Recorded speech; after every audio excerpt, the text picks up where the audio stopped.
All right, so gold just absolutely shattered that $4,000 barrier, and definitely not in the direction anyone holding it was hoping for. No, definitely not. It's like we are looking at a market that essentially stepped into an elevator, cut the cable, and just went into this sudden, violent free fall. That's a very accurate way to picture it, yeah. Welcome, everyone, to today's deep dive. Before we really get into the weeds, do me a quick favor. Make sure to hit that like button, subscribe to the channel, and drop a comment below with your thoughts on today's topic, your feedback. It really helps us out. Absolutely, yeah, it makes a huge difference. So joining me today is our senior market analyst, and we have, well, quite a situation to unpack.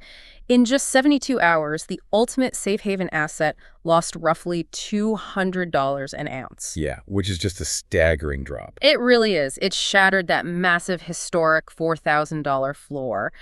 But, the most surprising takeaway from this June 25th market data isn't just that gold crashed. Right. It's that the institutional investors didn't run away in some blind panic. They ran away because they actually found something better. Spot on. When you see capital rotate out of a centuries-old safe haven and pivot into paper assets this violently, we're looking at a fundamental recalibration of global risk. Yeah, I mean, the entire market is undergoing this massive structural shift in what large-scale capital actually considers secure. And understanding that shift, that's exactly our mission for this deep dive. We are digging through a stack of June 25th market briefs, internal analyses, and global intelligence bulletins to figure out the mechanics behind this massive sell-off. Exactly. So whether you actively manage a portfolio or you just want to understand the hidden gears of the global economy, this week's price action is a perfect real-time case study. It shows how these macroeconomic forces really collide. It really does. Because, I mean, before we can even talk about the why, we have to establish what actually happened on the trading floor to cause such shockwaves. Right. Let's set the scene. We're looking at a landscape where gold plunged to a stunning low of $3,965 an ounce. Yeah. It cleanly broke that $4,000 barrier for the first time since late last year. And, the timing of that break is incredibly telling. The sources point out that this crucial low hit around 10 p.m. the night before the main briefings were issued. Okay, so late at night. Exactly. That after-hours timing means we aren't just looking at a localized North American sell-off. This was a wave rolling across global time zones. Hitting the thin liquidity hours. Spot on. During those hours, automated trading algorithms often trigger a cascade of stop losses, which just accelerates the drop. But the selling pressure didn't just, result in a bottomless free fall. Mm-hmm. After slicing through that $4,000 mark, the market bounced back. Right. It hovered in a very tense, tight range of $3,980 to $4,020. So it did find a floor, at least temporarily. It did. Buyers aren't fleeing entirely. They're stepping in at that support level to try and find some equilibrium. The market is transitioning from panic selling to basically observation. Meanwhile, silver took a disproportionately heavy beating. I mean, it lost roughly $9.50 an ounce, plunging down to around $56 before stabilizing in that $57 to $58 range. Which is a massive percentage drop. It is. It's vastly more violent than gold. Wow. I like to use this analogy. It's like silver is a sports car and gold is a minivan. I like that. Yeah, silver moves faster, it's way more volatile, and it just reacts harder to speculative cash flows. But why is silver taking such a heavy hit right now compared to gold? Well, it comes down to its dual identity. Right now, silver is acting less like a traditional safe haven and much more like a high beta tech stock. Because of the industrial applications. Exactly. Silver isn't just money. It's a critical industrial component. It's tied to semiconductor manufacturing, solar panels, EVs. Right. So when the market starts fearing a slowdown in global growth, silver gets hit from two sides simultaneously. Oh, I see. It loses the precious metal appeal and it gets hammered by fears of declining industrial demand. Precisely. It gets treated as a speculative growth asset. So when borrowing costs rise, speculators dump those riskier industrial plays long before they touch their core gold holdings. That makes total sense. But if buyers are suddenly stepping back in to catch gold at that $3,965 mark and pushing it back toward $4,000, they must be looking at a completely different data set than the initial panic sellers. They absolutely are. So what changed their focus? The intelligence bulletins highlight this massive, sudden pivot in market attention. I mean, just last week, the dominant narrative driving gold upward was purely geopolitical. Right. Everyone was worried about conflict. Exactly. Investors were hedging against war, supply chain disruptions, just general global instability. But almost overnight, the focus snapped entirely away from geopolitics. And locked directly onto the U.S. Federal Reserve. Yes. Yeah. The Fed is running the show right now. Which brings us to the most critical data points in these briefings. The dollar index, the DXY, is holding incredibly strong at roughly 101.6. Right. And concurrently, the 10-year U.S. Treasury yield is sitting at a stubbornly high 4.4%. And that 4.4% is the magic number. With the Treasury parked at that yield, the opportunity cost of holding a non-yielding asset like gold, well, it just becomes unjustifiable for institutional capital. They aren't fleeing risk, they're just mathematically forced to chase that guaranteed yield. Think about it from the perspective of a pension fund manager, or a sovereign wealth fund. You have strict annual return mandates. Gold doesn't pay a dividend. It doesn't yield interest. Its value relies completely on capital appreciation. Right, you only make money if the price goes up. Exactly. So when the Fed signals that interest rates will remain elevated for a prolonged period, that 4.4% yield on a Treasury bond, which is backed by the U.S. government, it becomes like a gravitational black hole for global capital. A guaranteed 4.4% return on paper is just vastly superior to a physical metal that just proved it can lose $200 in 3 days. The math makes the decision for them. And beyond the yield, the strength of the dollar itself is acting like an anvil on precious metals. Because a DXY holding at 101.6 means the dollar is dominating rival global currencies. Right. And since gold is priced in dollars internationally, a stronger dollar makes the metal significantly more expensive for buyers using euros, yen, or, emerging market currency. It just crushes their purchasing power. Exactly. If an emerging market central bank wants to add to their gold reserves, but their local currency has depreciated against the dollar, their capital simply doesn't buy as much gold. Which restricts global cash flow into the precious metals market. It artificially caps the demand and really compounds that downward pressure we saw this week. Okay, let's unpack this for a second. Let me challenge this premise. Head for it.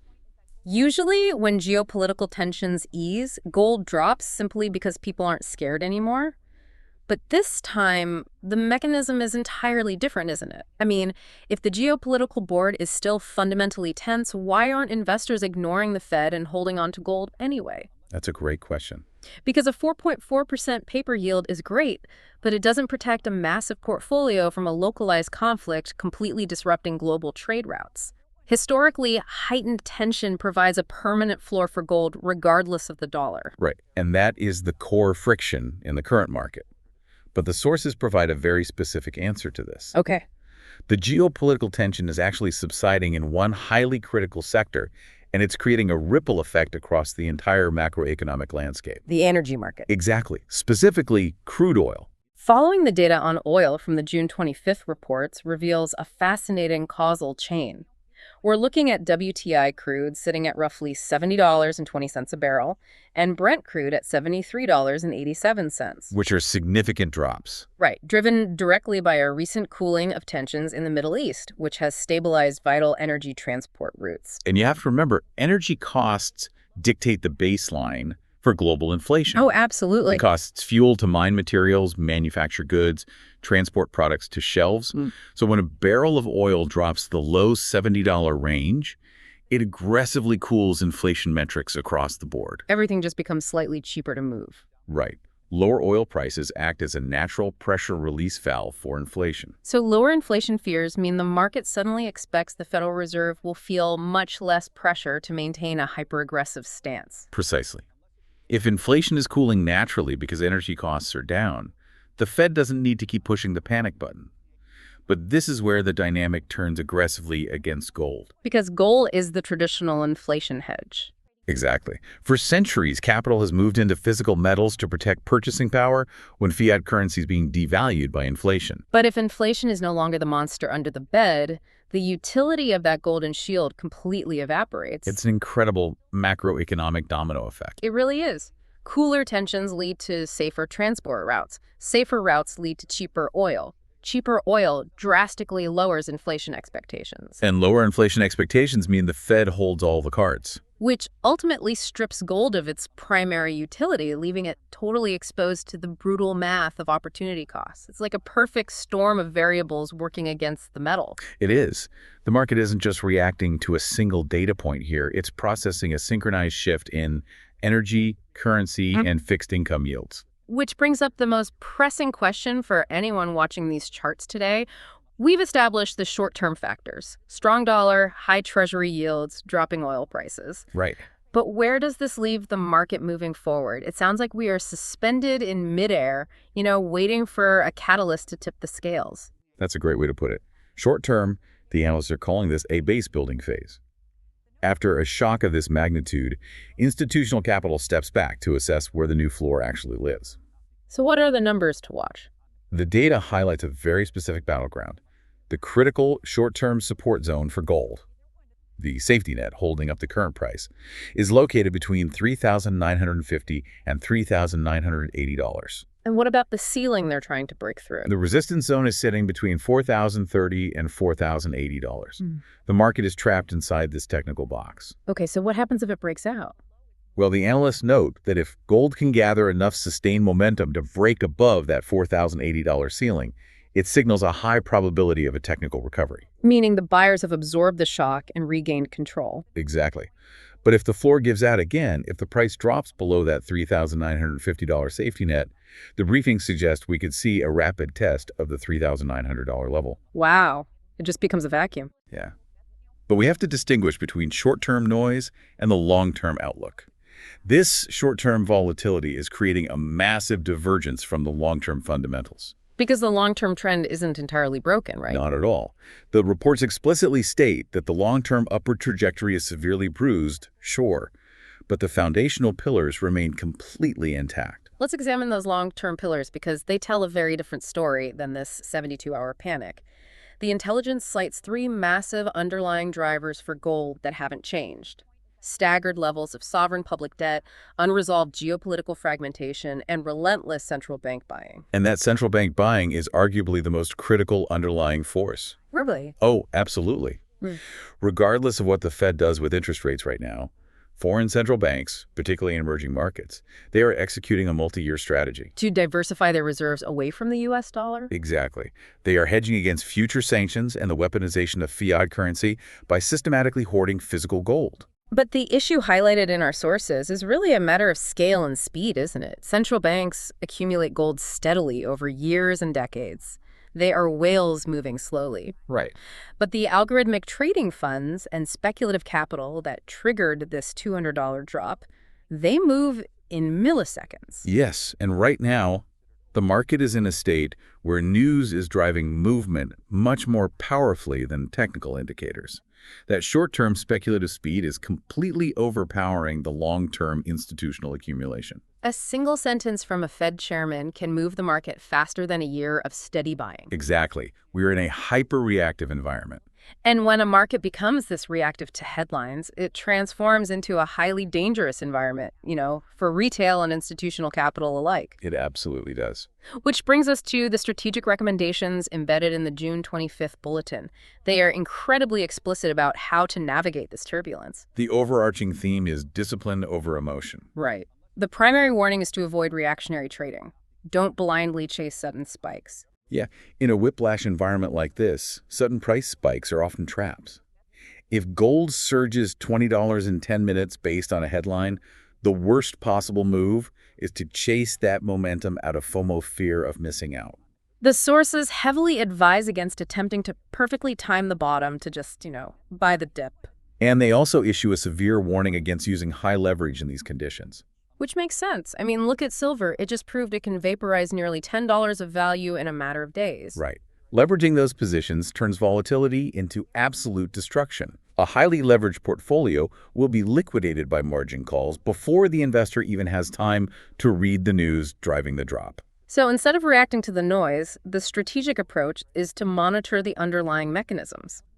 The briefings isolate 4 key indicators that dictate the flow of capital. Watch the dashboard, not just the speedometer. I love that. Synthesizing those indicators gives us a clear roadmap. If you're watching the screens this week, don't just stare at the gold ticker. Watch the DXY. Yeah, if the dollar begins to weaken from that 101.6 level, it instantly provides breathing room for international buyers to re-enter the gold market. Also, watch the 10-year U.S. Treasury yield. As long as it remains anchored at or above 4.4%, gold will struggle to gain meaningful traction. The opportunity cost is just too high. And keep a very close eye on the energy markets. Yeah. Like we said, Brent crude at $73 is keeping inflation fears suppressed. But if an unforeseen event causes crude to spike rapidly, Then those inflation fears instantly return. The Fed gets backed into a corner, and gold immediately regains its utility as an inflation hedge. the entire narrative can flip based on a barrel of oil. It really can. And finally, watch the upcoming Fed speeches. The market is hanging on every syllable.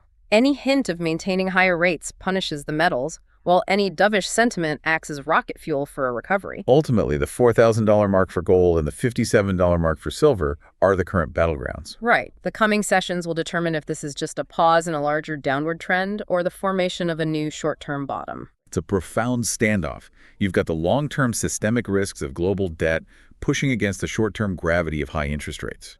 And that leaves us with a critical underlying question for you to consider as these markets continue to recalibrate. If gold is historically considered the ultimate indestructible safe haven, what does it say about the current state of the global economy when investors are finding more safety in the printed US dollar and 4.4% treasury yields than in actual precious metals? It's a fascinating paradigm shift. It really redefines the very concept of a safe haven. We'll definitely keep tracking the data as it unfolds. That wraps up our analysis for today. Remember, please like the video, subscribe to the channel, and drop a comment below on what you think about this wild market shift. Thanks for joining us on this deep dive, and we'll catch you in the next one.